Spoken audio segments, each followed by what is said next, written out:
welcome back to the Hizoria channel. Last time I introduced my latest board game project, Pantheon of Gods, and gave it an overview of how the entire game works. Since then I've had the opportunity to run the very first playtest, and today I want to share how it went, what worked, what didn't, and the changes I'm making as a result. Before we get into that, I just want to quickly mention one thing I forgot to explain in the previous video: how structures are built. The structures are the temple, the crusades, and the cathedral. To build a structure, players must discard miracle cards from their hand. Different structures require different amounts. A temple requires you to discard 2 cards, a crusade 3 cards, and a cathedral is 4 cards. This is something I accidentally left out of the rules explanation in the previous video, so I wanted to clear that up before continuing. This is actually the map that was used for the playtest. As you can see, there was 4 players, including myself and 3 of my friends. Each of us had our own specific colour, we all had our own unique gods, our god cards, and so on. This was the game's first proper playtest with 4 players. Overall, everyone enjoyed the core concept and was really pleased with how the game felt. However, the session also highlighted several areas that needed improvement. The biggest issue was simply the pace of the game. The playtest lasted around 2 hours, and in that time, we only managed to complete 3 rounds, the tokens on the 4th because we were just about to start the 4th. Even so, one player in those 3 rounds had almost converted an entire continent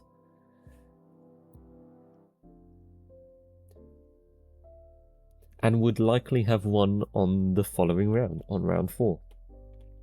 Watching everyone play made it obvious that most of the time was being spent during each player's turn. Players had too many options available, making every turn much longer than intended. Because of that, I've decided to make a lot of major changes. The main major change being that the expansion phase during a player's turn no longer exists. Instead of every player automatically expanding each turn, expansion is now tied to expansion miracle cards. When a player plays one of their cards, they may expand their religion by spending popularity. So, looking at all of these cards that I had gathered during that playtest, some of these will instead be expansion cards, meaning that when I'm playing my cards, I'll have to make sure that my population is constantly increasing, making population appear on the map, and using expansion cards so that I can expand into adjacent territories. Unlike previously, where the cards were purely for creating population, moving it throughout your own territories, and increasing popularity. This gives players much greater control over when they want to spread their religion, while also reducing the number of decisions made every turn. Another issue we noticed was that population was growing too fast. There was times when there was up to 6 population on a single territory. With so much population entering the board every round, players were able to spread across the map much faster than intended, as shown here. This player had gotten all the territories except for 2, which is the special one over here, and this mystical forest. To slow this down, population generation has been reduced, making expansion feel more deliberate and forcing players to think more carefully about where they invest their followers. To reduce the amount of population being created, I have not only changed the values of some of the miracle cards, but I've also reduced the amount of population that can be on each territory. So, neutral territories, so territories not controlled by any player. So for example, this desert or these wetlands here, they have a maximum of 3 population. So what we see here, these 3 population, if I was to use a card that had population appear on all mountain regions, this location would not be able to gain any more population. However, controlled territories, so ones with these flags of any color, have a maximum of 5 population, meaning that controlled territories can hold more population, making more valuable for players. These limits should encourage players to continue expanding instead of simply stacking huge numbers of followers in one location. The main goal for all of these changes is to reduce how long each turn takes.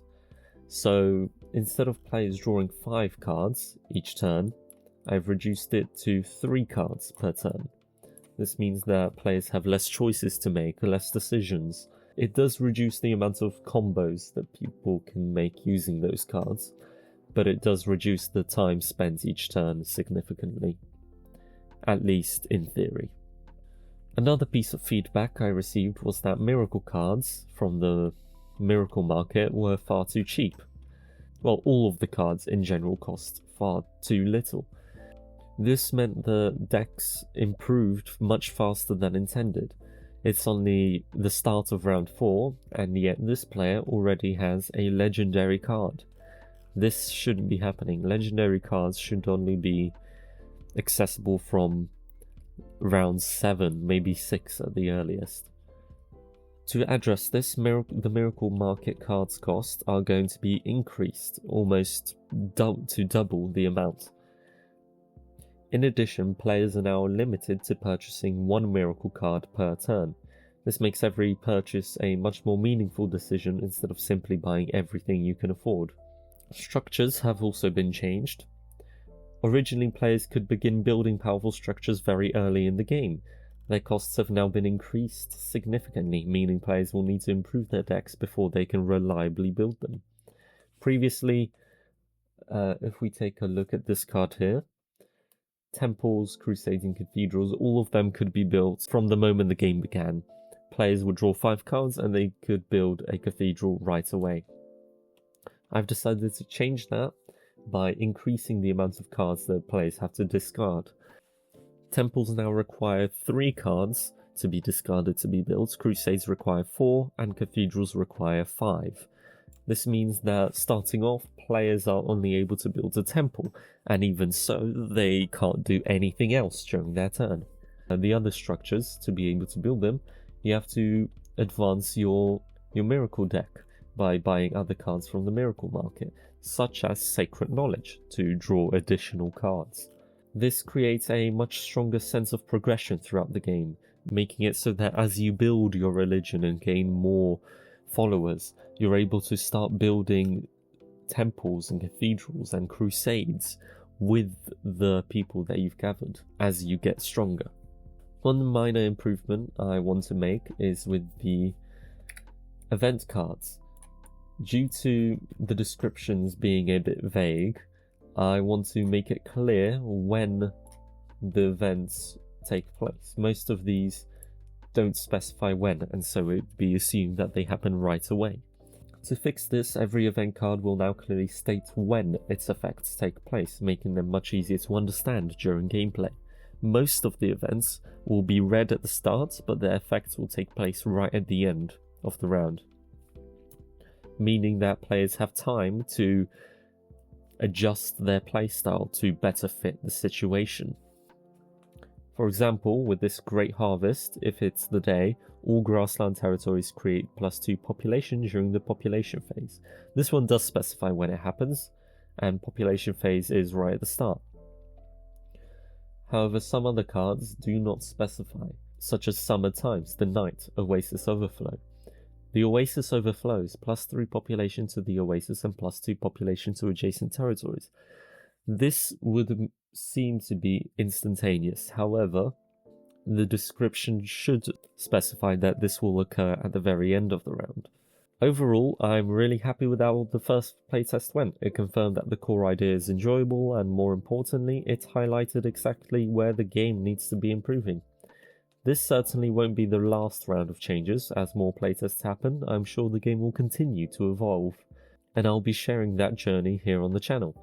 If you have any suggestions for mechanics, balancing, or entirely new ideas, I'd love to hear them in the comments.